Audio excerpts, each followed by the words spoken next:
All right, point blade. Give it a set. Ready, and action. God, even after all your stories, I never imagined it quite like this. Hi, I'm Julie Ochpenti, set decorator for Westworld Season 1, 2, 3, and 4. And I'm John Carlos, production designer for Westworld Season 4. Welcome to Temperance, the new park. What the heck's going on here? Let's go see. So as the guests at Temperance come off the train platform, they walk through the same path that our characters did with the Western Loop. So rather than passing the blacksmith, we now have the auto body shop where there's a Model T and a mechanic working on the car, and the flames kind of spark off the car the same way that the blacksmith did as you kind of look to the gangster kind of hitting them in the shoulder the same way the Western thug did. As the guests continue to make their way down the street, they kind of hit the same loop cycles that we did previous seasons. So the G-Man over there by the pole handing out flyers with Hecky Armone. And we have the passed out bum with the two street urchins over there by the Ocho Pinti Bum Alley. Yeah, come on. I finally get a sign I'm in Bum Alley. Thanks a million. Then we have Knockoff Dolores coming out of the market, making her way to now a bicycle, dropping their can, and Knockoff Teddy coming to greet her. Friendly gentlemen, all within this kind of urban environment. Super nostalgia to be back on this drag, but now it's the 1920s. Yeah. Finally, it's taken 7 years to get this one here. Action. Watch out! They're after your hooch! What's great here is you come off the train, baby wants a new dress. We've got our department store this year, which I love. Well, it's a huge difference between the Western town. With being urban Chicago, you have a heightened sense of consumerism that we didn't have in the Western town. A sense of signage and advertisement and different marketed goods. Excitement. Yeah, we had all of these graphics here. We're all hand-painted by extremely talented artisans. And we have ankles for the first time. We get to see parts of women this season, which I love. Yeah. So what's kind of nice about being here at Melody, the same place where our origin season 1 was on a meta level, we've created kind of the exact same footprint of Temperance, but you can kind of come back here, the curtain is pulled back, and you have the Western town, the old Shogun town.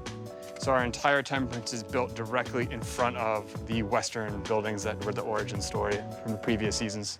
Where do you want to go now? To the bar. Okay, let's go. One of the best opportunities Temperance has given us is the ability to kind of bring the whole street to life at night with bulbs, which we weren't able to before with Western. And, you know, the crown jewel of the street is the Butterfly Club. Our graphic designer, Simon, has hidden a very nice Easter egg. At the very bottom, you can kind of see the semblance of the maze symbol. And it extracts up to the completion of the top with the butterfly. Come on, your money is good here. We get into the Mariposa, the Butterfly Club, and Maeve is seeing all this and recognizing the same loop. This here's the new world. My delivery was far better. So there's a knockoff Maeve, there's a knockoff Hector, there's a knockoff Clementine. Well, aren't you just the cat's meow?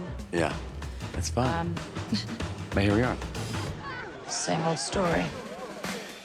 Yeah, welcome to the reincarnation of the Mariposa into the 1920s Butterfly Club. In all its Art Deco glory, 1920s Cicero, Chicago. Yeah.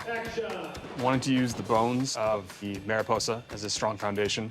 So the layout is exactly the exact same architecture and footprint, and then updating it with a lot of unique 1920s architectural finishes, decor, lighting, advances in technology, but really staying true to the roots of the origin. And gold naked women. Of course. The layout is the same, so the action of the safe falling is in the same spot. And Maeve's position at the bar is the same.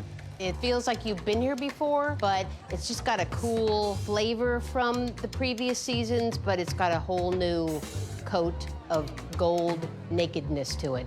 You're all here, indulging your particular vices. And so I've come to indulge mine.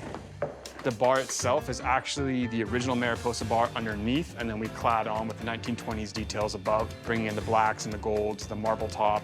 We always had the player piano. We reconfigured it, gave it a big deco facelift with like a CNC custom sort of routing, lit it up. It's so nice to have electricity for once, because before we were just in Gas. gas world. And we put in these screens this season, which kind of are homage to the multiple iterations of the Mariposa. Definitely deco in style, but there's kind of an homage to the Japanese roots of the Shogun tea house.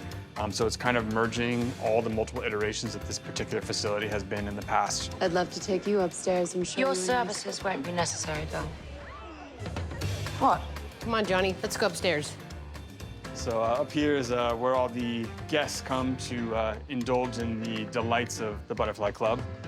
But back here we have the traditional safe room, and you can see the reincarnation of the safe for Hecky Armon's usual loop of where he steals the safe. So we've updated it to kind of give that 1920s flair. I think a big addition to the Mariposa this season is the Butterfly Club. We have these giant picture windows that look down to our 1920s street. So even from up here, you get a full vantage point of the world that our amazing teams have created. Yeah, it's awesome. So what do we do now? We wait For what? for history to repeat itself.